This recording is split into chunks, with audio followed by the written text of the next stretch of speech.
everyone, Neil here. I'm alone, unfortunately. Nathan is off gallivanting in Silicon Valley, having the time of his life, I hope. He's fighting the good fight and trying to make the world a better place over there.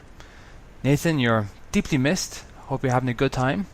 So I'm here just to quickly introduce today's interview with Sergey Nazarov, CEO of smartcontract.com. It's a great opportunity to learn more about smart contracts. It has a lot of potential in the future. Sergey talks about the ins and outs of smart contracts and how it interacts with a lot of the systems that are existing today and the systems of the future as well.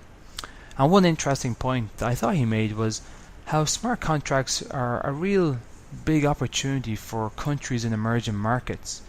And they could really make a big leapfrog in their financial sectors by implementing solutions using smart contracts. So I hope you really enjoy this interview. If you ever want to reach out to us or have a chat or share your ideas on blockchain, feel free to contact us at info@analysisandchains.com, or if you prefer, you can always send us a tweet. Hope you enjoy the show.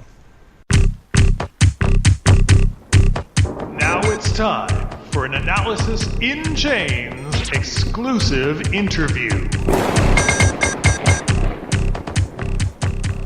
Hey everyone, Nathan here, and joining me today is Sergey Nazarov, CEO of Smart Contract. Sergey, thank you for joining me for this interview. How are you doing today? I'm doing good, Nathan. Thank you for having me. Sergey, it's an honor to have you here, and I'm wondering if you could tell us just a little bit about what you are working on right now at Smart Contract. Sure. So our focus is on allowing smart contracts to be externally aware. So what that means is that a smart contract today is a great way to process digital agreements because it's very secure and it's easy to share, and it's becoming the preferred way to do business in securities, insurance, trade finance, all of these industries.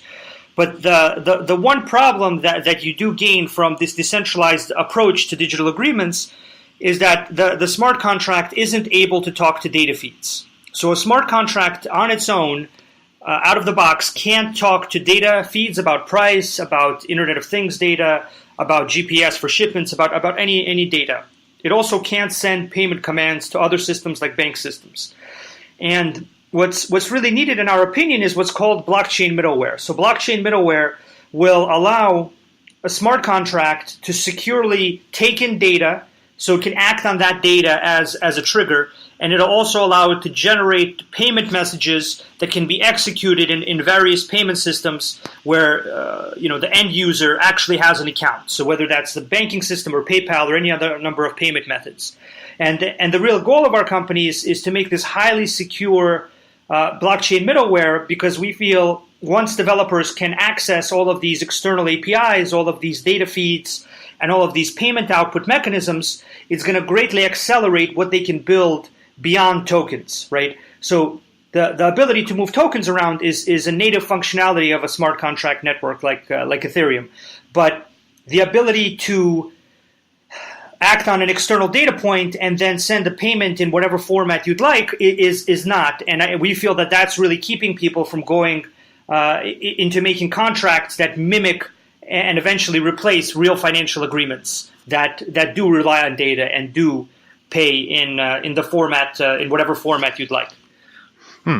So if I understand correctly, then it's rather easy right now for me to send tokens from my own wallet to somebody else. But if I wanted to have something automatically execute that was checking and sending tokens if the weather is good, or if something went wrong out on the internet as like an automatic insurance or something, that's difficult. And so we need this middleware to communicate with the blockchain in order to tell it securely what to do. Is that correct?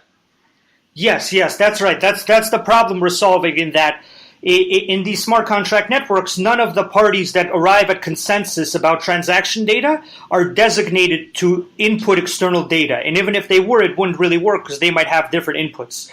So due to the nature of how transaction data in blockchains is agreed upon by miners or any version of miners, you can't input external data. And so you need a middleware that can take your contract from moving around tokens to moving tokens, or changing its state based on an event from a data feed. And that in our opinion opens up a whole world of new smart contract implementations. And then the other side of the world is getting the contract to pay out in whatever format the user wants. So if the user wants a payment over SMS, they get a payment over SMS. If the user wants a bank payment, they can get a bank payment. If the user wants a PayPal payment, they get a PayPal payment. And this output, the ability for a smart contract to generate these necessary outputs, will also, in our opinion, greatly kind of expand what types of contracts can be written. Now, a lot of our listeners, I almost said readers there, a lot of our listeners come from very different backgrounds. Some of them are more technical, but others are actually fairly new to the blockchain space. So it might be helpful for them to know a little bit about what is a smart contract and how can it help with their projects or with what they're investing in. Yeah, sure. So a smart contract is it's a computable contract. So it's a digital agreement that can be read that's machine readable and executable, that's been made tamper-proof. And it's been made tamper-proof by being run on decentralized infrastructure. Now, the thing that it's tamper-proof in contrast to is a computable contract, which is run on a single system by one of the parties in the contract or a service provider that executes digital agreements for the parties. Now, the problem with a computable contract is that it's not tamper-proof, and that means that the execution of that contract as written is probabilistic. So it's not guaranteed that if somebody performs, even though it's a digital agreement, even though it's machine readable and executable, there's commonly a high chance that if one of the parties wants to stop it, either they stop it in their system or they call the service provider and say, hey, stop the digital agreement, the digital contract I have with this person. Now, a smart contract is tamper-proof because it's run on this networked set of computers, which is what is called decentralized infrastructure in the context of our talk. And because it's run on this decentralized infrastructure, once it's agreed to, once it begins processing, none of the parties in the contract can stop it. They can't tamper with it. They can't delete it. They can't stop it from being executed as written, which adds a new level of trust to the contract, right? It's something that's particularly useful in industries where there are certain outcomes that other people might dispute. So in securities, in derivatives, in insurance, in trade finance, in many of these industries where if you've written a contract in a certain way and somebody's clearly performed, then the assurance that once they perform, the contract will execute as written is very important. And so if I understand correctly, oh, sorry, I didn't mean to interrupt you. I just want to make sure I understand correctly that in a traditional way of doing electronic transactions, for example, there would have to be a degree of trust involved, and there was a possibility that the transaction could fail if I started on my end and then you canceled your end of the contract. Maybe half of it would be done and half of it wouldn't be. But with a smart contract, the way it's executed, because it's on a blockchain distributed, once someone starts it, the other person cannot stop. Is that correct? Is that accurate? Yes, unless both of them agree to stop it, right? The situation that tamper-proofness provides us is that if somebody performs and then the other person changes their mind, they can't call up the contract company and stop the contract. Because there is no contract company. There is just the decentralized infrastructure where the contract is run. So everybody better be sure that they either perform or that when they agree with you about performance, that they're good with their side of it, because the only way they're going to get out of the contract executing is if both people decide to amend the contract. That's very interesting, because for most people who are in any sort of legally binding industry, there is usually some sort of third-party service or some sort of trust. The smart contract, as I understand it, is much more direct, being directly between two parties and in this tamper-proof software. But in a way, it's a little more counterintuitive that that people who are entering in, they might not see right away that that their actions are directly executable like that. Well, yeah, we found them. I mean, we've been working on smart contracts for somewhere close to 4 years now, and the reality is that we find them particularly useful when you can have them be a complete contract on the basis of a data point. So in contracts where there's a lot of subjective dimensions, like I'm going to paint your house blue. Was it the right color blue? Did you paint all of the house? Like all of these different subjective dimensions of a contract are very difficult to put into this programmatic model. What the contracts that we're talking about excel at is when there's a data point that proves performance. So, for example, delivery or market price, or whether the IoT device proves that the warehouse was locked when something bad happened, right? Like all data points that are definitively yes or no, or at least knowable to a certain degree of certainty. Right. This is the approach that we've taken. Is kind of what data-driven triggers can you use to form a complete contract? And some good initial examples are like server-level agreements, service-level agreements for hosting, right? And uptime. Either the server was up 99% of the time or it wasn't. Similarly, there's a number of other ones like that. So there's certain supply chain contracts where you don't need to inspect the goods because they're commodity goods. And so all you need to know is that the goods arrived on time and that they cleared customs, and you can do a partial payment. And so the place where this really works best, in our opinion, is when you have an objective proof of performance based on a data point that both participants or as many participants as you need in the contract trust to complete the whole or a part of the contract.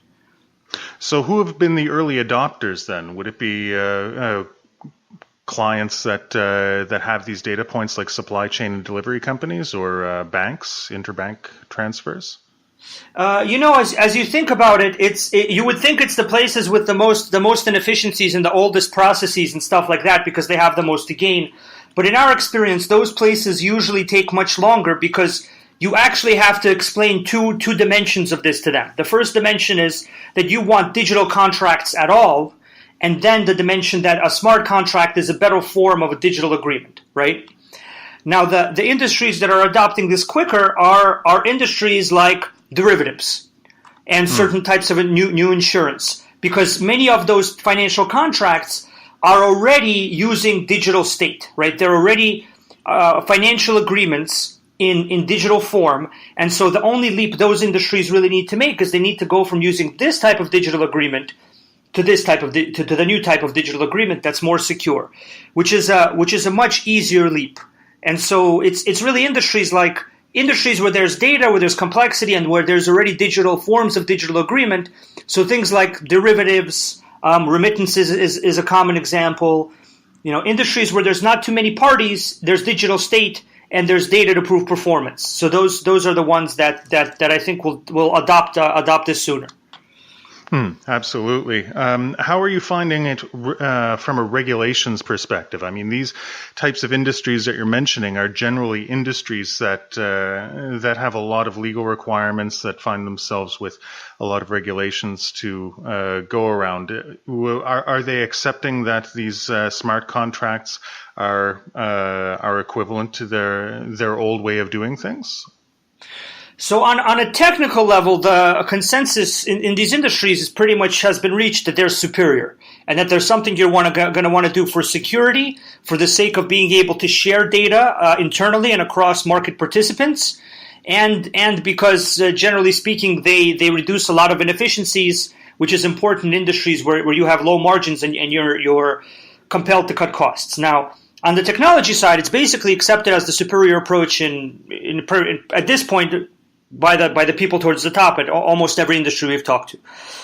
In terms of the legal dynamics, the primary question that people have right now that I still think is like a little bit up in the air but on the way to getting resolved is legally binding state. So the current systems, the current digital agreements, they have a number of contracts that describe how the digital form of the agreement will relate to law, right? How a state change in the digital state in a centralized system relates to the on-paper agreement we signed, right? And what's still kind of a little bit in the process is getting it completely nailed down about how the digital state represented by a smart contract relates to these existing agreements. And personally, I don't think that's particularly complex, because you basically say, I was using this digital state, but now I'm using that digital state. But there's always, when you deal with legal questions, there's always some dimension of risk that it might not be what you think it is, or it might not be, what common law will accept, or something like that. And that's the dimension on which people are looking at digital smart contract state, and they're wondering, is this a fully legally binding agreement like my digital state in a clearing depository or something? So that's a question, but I'm pretty sure that that's going to be figured out in the next year. I would be surprised if it wasn't. Really, that's soon. Now, when you speak of this and when you've been dealing with people, have they been mostly within the United States, or have they been in like international people as well? Because when we're talking about international contracts and the legally binding nature of the digital side versus the paper side, obviously the more jurisdictions you bring in, the more risk there is. Has it been mostly global companies that have been excited about this, or or do you find more confidence when you deal with a single geographic area? I don't know if it's really geographic area. The difference is that, there's just a few concrete groups everywhere you go, right? There's traditional infrastructure providers like banks that are interested in this for all kinds of efficiency and market dynamics reasons. There's financial technology companies, fintechs, that have already been existing for years and know a certain part of the financial ecosystem, and they do it very well, and they're thinking about, how do I apply smart contracts to myself as a fintech? And then there's completely like pure play crypto decentralized app kind of companies or startups or networks or groups or whatever you want to call them, and they seek to kind of reinvent whatever the fintech or the bank is doing completely. And these three groups, they're consistently across the world. The thing that I will say is that the priorities people have in developed versus emerging markets for this technology is a little bit different, right? In emerging markets, it presents a very valuable opportunity to leapfrog to something that's far superior to bank in a box, right? So what happens, when people go to people in emerging markets and try to sell them bank in a box, is that maybe 5 years ago that sounded fantastic, but now with these types of systems, it doesn't make sense to buy a landline when you can get a mobile phone, right? It just doesn't. And the reality is, you when you leapfrog to something better, it can jumpstart certain dynamics in your country that are uniquely valuable, right? So I think in emerging markets there's an immense amount of value there from this leapfrogging, and in developed markets, the value is also definitely there, but I think it's that's going to be driven by competitive dynamics, right? So that's not necessarily going to be driven as much by kind of actual value. It's going to be driven by, my competitor did something and I can't lose to them, and I need to win. No, that totally makes sense. Now, when you speak about emerging markets, are you seeing the rapid adoption already, or is this something that's sort of projected into the future? Yeah, I'm definitely seeing the adoption in emerging markets. And I think as developer education about all these tools becomes easier, and as tools like ours become easy to use and available to developers in emerging markets, which is definitely one of our goals, then I think it'll accelerate even faster. Oh, that's really exciting. I want to move into talking about specific use cases Because when we're talking about smart contracts and self-executing things, eliminating the middlemen, how far away do you think we are in the various industries from production level smart contract uses? I mean, it really depends on the industry, but as I said before, I think what it really depends on is a few factors. So one factor is how many participants, right? If there's only 2 participants, you have to coordinate much less people. Other than that, are the participants already using digital agreements in some form, and so that they're used to systems that allow them to agree around digital state? And what I would say is that the order in which people are adopting these types of things seems to mimic those 2 dimensions, right? So one place where people are rapidly adopting this is like in remittances backend, right? In international payments backends, because those are very simple little digital state contracts that people are used to having digital, and where you're usually having only 2 parties. After that, I would say it's different parts of the securities market, commonly derivatives. So derivatives tend to have the most digital state, and commonly have the fewest participants in terms of, like, hedge fund to hedge fund, or already a number of asset managers to somebody else. But they already use digital state, and they have a limited amount of participants. Other than that, I would say next up, I think, is insurance and then trade finance. I think in remittances, this is going to become pretty standard production level stuff in the next year or 2. In derivatives, I would say in the next 2 to 3 years, you're going to see a lot of the market switching to this in mass, because technology is going to be ready for it. And then insurance might take a little bit longer, something like 3 years, just because that industry generally tends to move slower unless there's a lot of competition around a certain idea.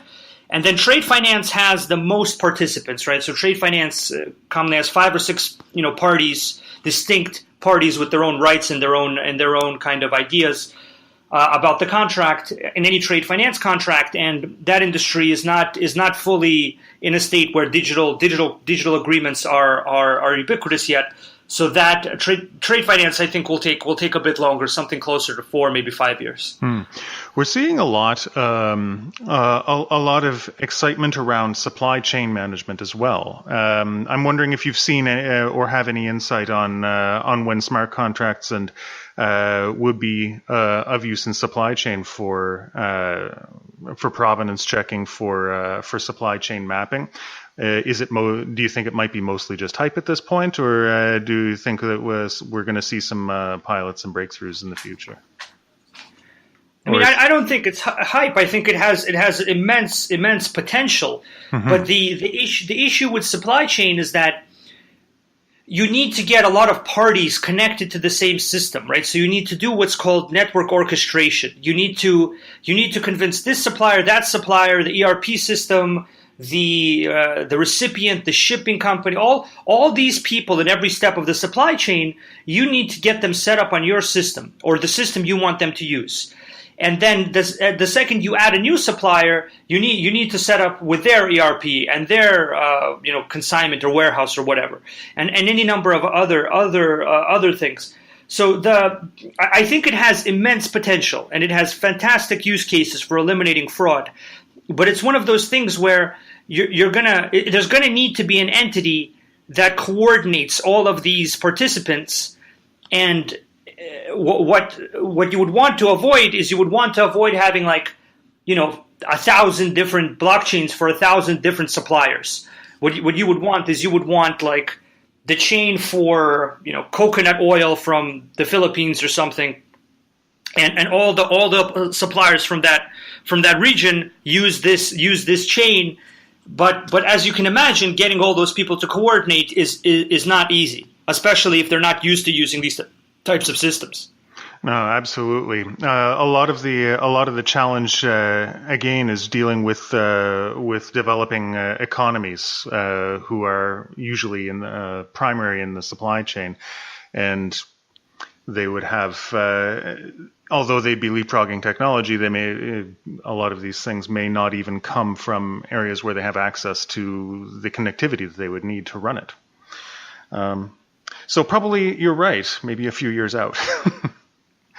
Well, I don't know. I don't know what's going on in that space. So there might be some immensely driven, immensely motivated people that want to eliminate fraud in supply chain, which I think is a huge problem. It's just if you're looking at how soon is that going to happen, what I would look for is I would look for a market participant that's taking on that role and that's succeeding at that role, right? Just the technology on its own will not solve the network orchestration problem of getting all the participants to use a system. The technology just there's no magical like blockchain fairy that flies and gets all the people to use a system. It's really got to be what would be interesting is if like the supply chain companies that currently provide the software started switching to a blockchain based system and kind of converting their customers in mass.